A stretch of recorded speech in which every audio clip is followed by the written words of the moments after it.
당신은 결정을 내려야 한다는 것을 알면서도 움직이지 못했던 밤이 있었습니까? 저는 그 밤을 압니다. 움직여야 한다는 것을 몰라서가 아니라 움직였을 때 감당해야 할 것들이 너무 선명하게 보였기 때문에 멈춰 있어야 했던 그 밤을 사람들은 종종 말합니다. 결단이 빠른 사람이 강하다고, 망설임은 두려움의 증거라고, 늦게 움직인 것은 잘못이라고. 저는 그 말을 부정하지 않겠습니다. 그러나 그 말 앞에서 조용히 한 가지를 묻고 싶습니다. 당신은 그 결정을 내려야 했던 사람의 자리에 실제로 앉아본 적이 있습니까? 저는 이순신입니다. 제가 오늘 이 자리에서 드리려는 이야기는 전쟁에 관한 것이 아닙니다. 승리에 관한 것도 아닙니다. 오직 한 가지, 결정을 내려야 했던 순간, 그 결정 앞에서 사람의 마음이 무엇을 겪고 있었는가에 관한 이야기입니다. 저는 저 자신을 변호하지 않겠습니다. 누구의 판단도 재단하지 않겠습니다. 다만 조용히 돌아보려 합니다. 그때 나는 무엇을 알고 있었고 무엇을 알 수 없었는가를 생각해 보십시오. 어떤 보고서 앞에서 결론을 내려야 한다는 것을 알면서도 펜을 들지 못했던 적이 있으셨습니까? 어떤 관계에서 이 말을 지금 해야 한다는 것을 알면서도 입을 열지 못했던 적이 있으셨습니까? 어떤 선택의 기로에서 이미 마음이 기울었음에도 발을 떼지 못했던 새벽이 있으셨습니까? 그것이 두려움이었습니까? 아니면 책임이었습니까? 저는 그 두 가지가 뜻대로 구별되지 않는다는 것을 압니다. 움직이지 못하는 사람이 반드시 겁쟁이는 아닙니다. 때로 그 자리에 가장 무거운 사람이 가장 오래 멈춰 있습니다. 2부. 판단이 늦어질 수밖에 없었던 이유. 결정이 빠르지 않다는 것은 반드시 결정을 피하는 것이 아닙니다. 그것이 제가 오늘 드리고 싶은 첫 번째 이야기입니다. 저는 제 자리에서 언제나 정보가 부족했습니다. 눈앞의 바다가 얼마나 깊은지, 적의 배 아래에 무엇이 있는지, 오늘의 바람이 내일 어느 방향으로 바뀔지를 완전히 알 수 있는 날은 단 하루도 없었습니다. 결정은 언제나 불완전한 정보 위에서 내려졌습니다. 그리고 그것이 결정을 쉽게 내릴 수 없었던 첫 번째 이유였습니다. 여러분도 아실 것입니다.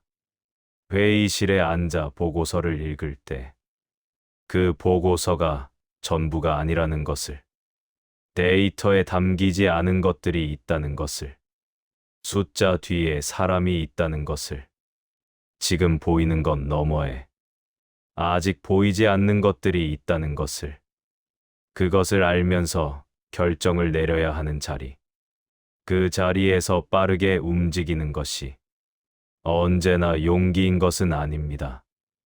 빠르게 움직이는 것이 때로는 아직 보이지 않는 것들을 보이지 않기로 결정하는 것일 수도 있습니다. 저는 그 선택을 나쁘다고 말하지 않겠습니다. 다만 그 반대의 선택도 있었다는 것을 말씀드리고 싶습니다. 결정을 늦춘다는 것은 정보를 더 모으겠다는 뜻이기도 하지만 동시에 소음을 가라앉히겠다는 뜻이기도 합니다. 확신처럼 들리는 말들 사이에 사실이 아닌 것들이 섞여 있을 때 마음은 쉽게 끌려갑니다. 그래서 저는 말이 아니라 흐름을 보려 했습니다. 사람의 얼굴을 보려 했습니다. 바람이 바뀌는 결을 보려 했습니다. 겉으로는 멈춰 있는 듯해도 안에서는 계속 확인하고 있었습니다. 두 번째 이유가 있습니다. 결정을 내리는 사람은 결과에 대해 혼자 답해야 합니다. 여러 사람의 의견을 들을 수 있습니다. 더 많은 정보를 모을 수 있습니다. 더 오래 생각할 수 있습니다. 그러나 최종 결정의 순간, 그 자리는 언제나 혼자입니다. 그리고 결정이 내려진 이후, 그 결정이 낳은 결과는 결정을 내린 사람이 짊어집니다. 이것을 아는 사람은 결정 앞에서 천천히 설 수밖에 없습니다. 결정이 늦었다는 것이 곧 무책임의 증거는 아닙니다. 때로 가장 오래 망설인 사람이 가장 무거운 책임을 알고 있었던 사람입니다. 저는 어떤 날 밤 등불 아래 홀로 앉아 있었습니다. 명령이 왔습니다. 움직이라는 명령. 그러나 저는 그 순간 움직여야 하는 이유와 움직이지 않아야 하는 이유를 동시에 알고 있었습니다. 움직이면 무엇을 잃게 되는가? 움직이지 않으면 무엇을 잃게 되는가? 그 두 가지 손실이 저 앞에 나란히 놓여 있었습니다. 그것은 두려움이 아니었습니다. 그것은 계산이었습니다. 그리고 그 계산은 저만이 할 수 있는 것이었습니다. 그 자리에 앉아본 적 없는 사람은 왜 바로 움직이지 않았느냐고 물을 수 있습니다. 저는 그 물음을 나무라지 않겠습니다.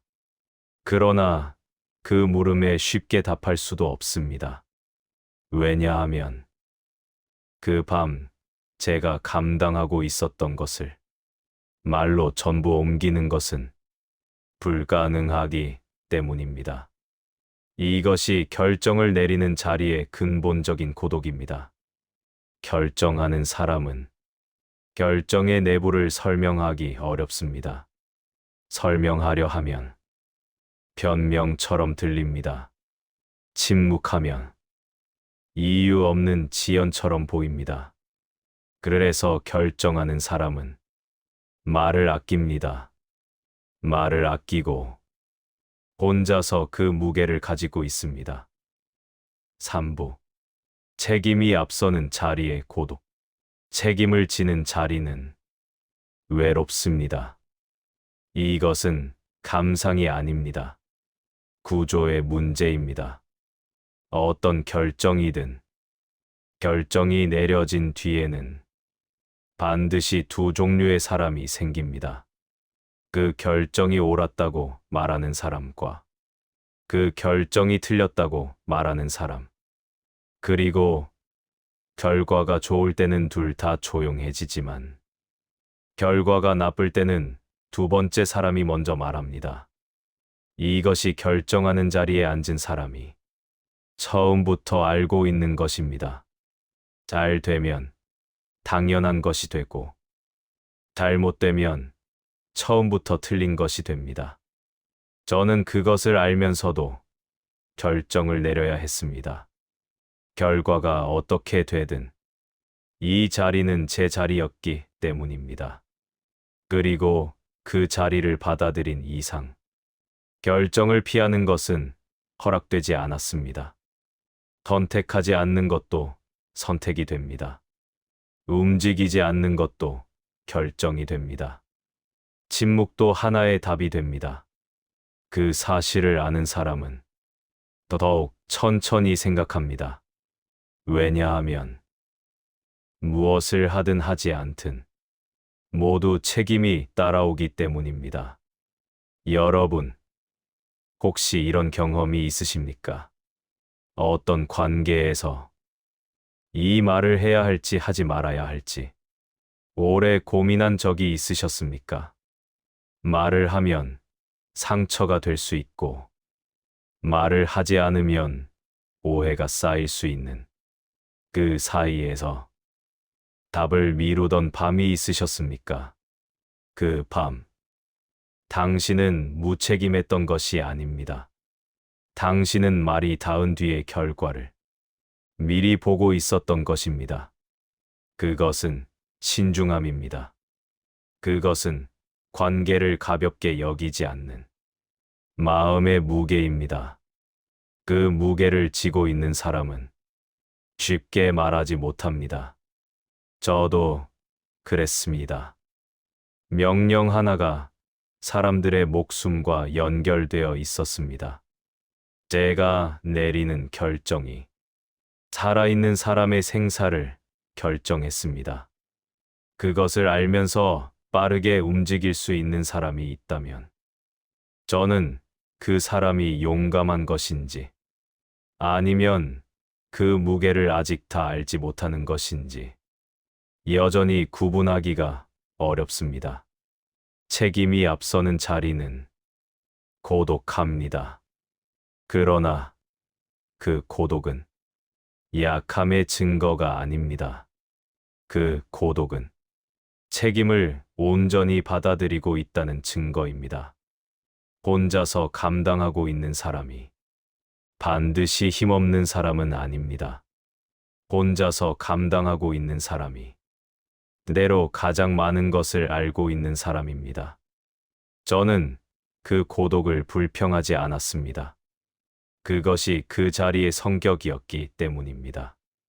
누군가가 책임지는 자리에 앉아야 한다면 그 자리가 외롭다는 것을 알면서도 그 자리에 앉는 것이 그 자리를 받아들이는 방식이었습니다. 외롭다고 말하면 약하게 보입니다. 힘들다고 말하면 버겁다고 판단됩니다. 그래서 그 무게는 대부분 말해지지 않습니다. 말해지지 않는 무게가 가장 무거운 무게입니다. 4부. 움직이지 않는 시간 동안 준비된 것들. 움직이지 않는 것처럼 보였던 시간에도 실제로 멈춰 있었던 것은 아닙니다. 이것을 말씀드리고 싶습니다. 결정을 앞에 두고 멈춰 있는 사람은 겉으로는 정지해 있습니다. 그러나 그 안에서는 쉬지 않습니다. 그 시간 동안 사람은 묻습니다. 내가 지금 보고 있는 것이 전부인가? 내가 아직 보지 못한 것은 무엇인가? 이 결정이 낳을 결과들을 나는 얼마나 알고 있는가? 내가 틀렸을 때 나는 그것을 감당할 수 있는가? 이 물음들은 빠르게 지나가지 않습니다. 하나씩 천천히 통과합니다. 그 통과가 끝난 뒤에야 비로소 결정이 내려집니다. 저는 바다를 오래 보았습니다. 바람을 보았습니다. 물의 흐름을 보았습니다. 사람들의 표정을 보았습니다. 숫자들을 읽었습니다. 그 모든 것이 결정 이전에 쌓인 것들이었습니다. 겉으로 보기에 저는 움직이지 않았습니다. 그러나 그 시간 동안 저는 결정이 내려졌을 때 필요한 것들을 하나씩 갖추고 있었습니다. 그리고 그 준비에는 눈에 보이지 않는 준비도 있었습니다. 마음의 정리입니다. 움직이면 누구를 먼저 지켜야 하는가? 무엇을 남기고 무엇을 버려야 하는가? 잃어도 되는 것과 잃으면 안 되는 것의 경계를 먼저 세우는 일. 그 경계를 세우지 못한 채 움직이면 막상 선택의 순간에 마음이 찢어집니다. 찢어진 마음은 사람을 조급하게 만들고 조급함은 더 큰 실수를 부릅니다. 그러니 멈춘 시간은 망설임이 아니라 기준을 세우는 시간이기도 합니다. 어떤 사람이 오랫동안 준비한 일을 보면 그 준비가 겉으로 드러나지 않는 시간이 있습니다. 아직 아무것도 하지 않는 것처럼 보이는 시간. 이 사람이 정말 하려는 것인지 모르겠다는 시선을 받는 시간.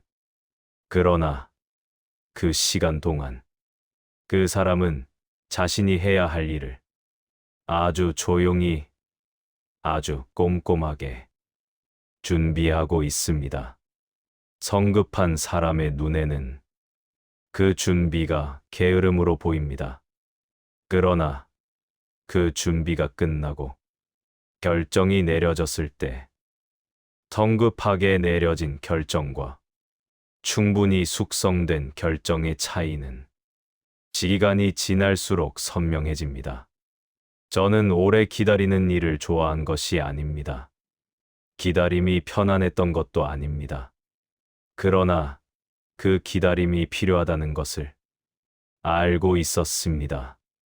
그리고 그 기다림의 시간 동안 제가 감당해야 할 것들을 조용히 준비했습니다. 비난을 받으면서도, 재촉을 들으면서도, 이해받지 못한다는 것을 알면서도 그 시간이 낭비였다고 생각하지 않습니다. 그 시간이 없었다면 결정이 내려졌을 때 버틸 수 있는 내부의 기반이 없었을 것입니다. 움직이지 않는 시간 동안 쌓인 것들이 움직이기 시작했을 때 그 움직임을 지탱했습니다. 여러분의 삶에도 그런 시간이 있었을 것입니다.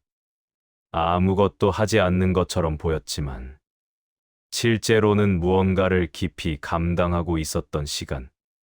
그 시간이 낭비가 아니었음을 지금 이 자리에서 말씀드리고 싶습니다.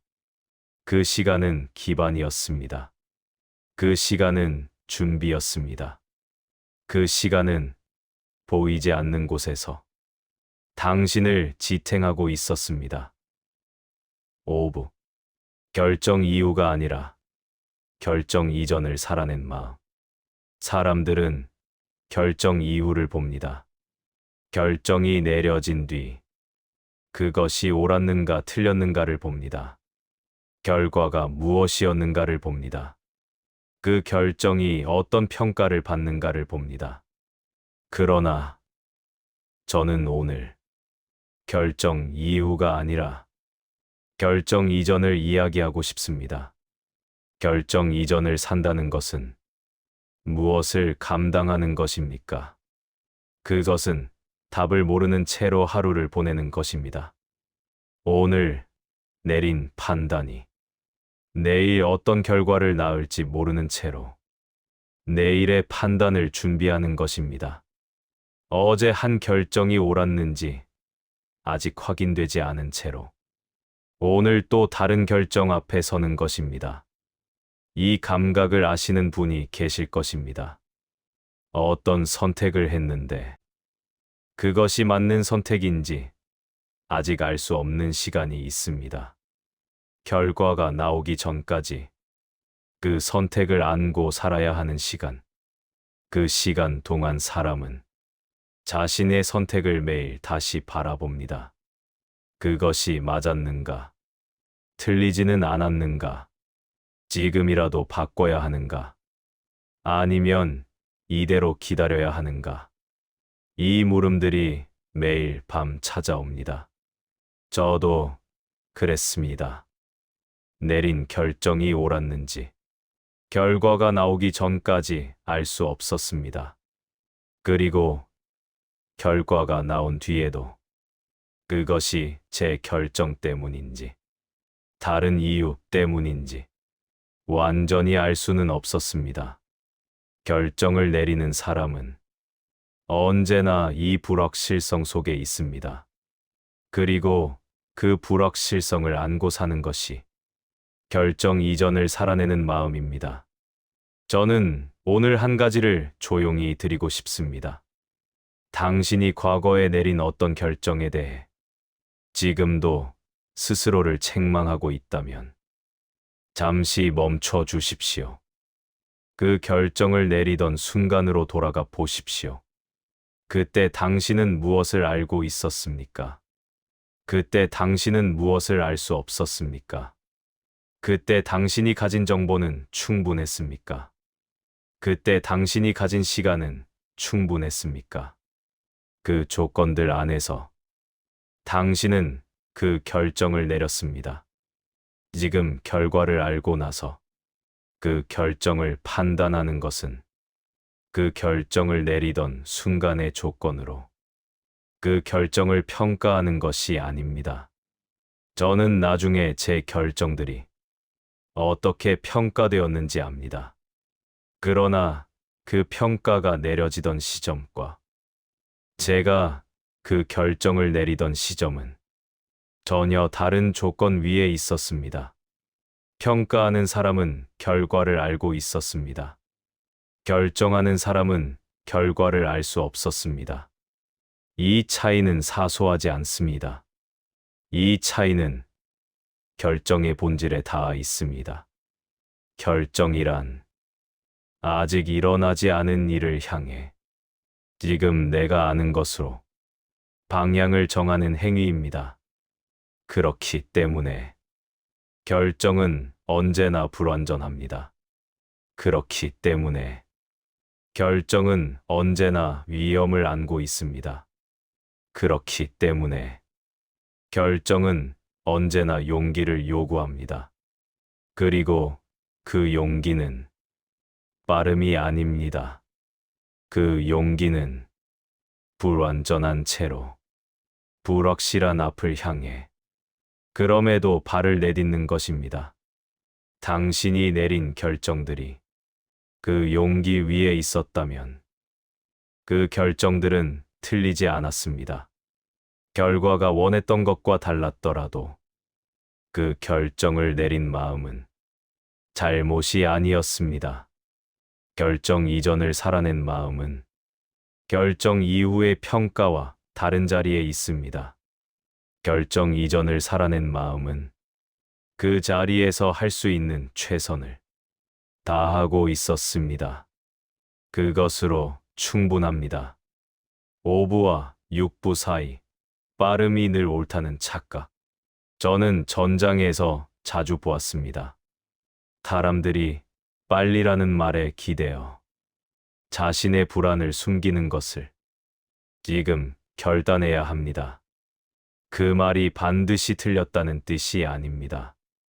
다만 그 말 뒤에는 종종 보지 못한 것을 보지 않기 위한 서두름이 섞입니다. 빨리 결론을 내리면 마음이 편해집니다. 불확실성이 줄어든 것처럼 느껴집니다. 하지만 불확실성이 사라진 것이 아니라 그 불확실성을 무시하기로 결정했을 뿐인 경우가 있습니다. 반대로 늦게 움직이는 사람은 대개 한 가지를 더 보고 있습니다. 결정의 속도는 머리의 문제가 아니라 감당의 문제일 때가 많습니다. 내가 이 결정을 하면 누가 흔들리는가? 내가 이 말을 하면 관계는 어디로 가는가? 내가 지금 떠나면 남는 사람은 무엇을 겪는가? 내가 지금 버티면 내 몸은 무엇을 잃는가? 이 질문들을 동시에 들고 있는 사람은 쉽게 빨라지지 않습니다. 그 사람의 느림은 망설임이 아니라 여러 생을 동시에 고려하는 속도입니다. 그러니 저는 이렇게 말하고 싶습니다. 당신이 느렸던 밤이 있었다면 그 밤을 실패로만 남겨두지 마십시오.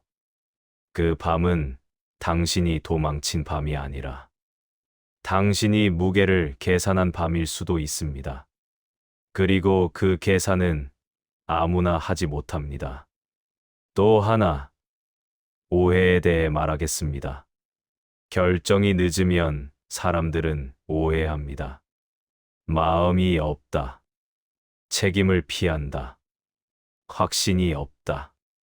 그러나 느린 결정의 안쪽에는 대개 확신이 아니라 원칙이 있습니다. 확신은 흔들릴 수 있지만 원칙은 끝까지 남습니다. 무엇을 먼저 지키겠다는 원칙. 어디까지는 감당하겠다는 원칙. 여기서부터는 넘어가지 않겠다는 원칙.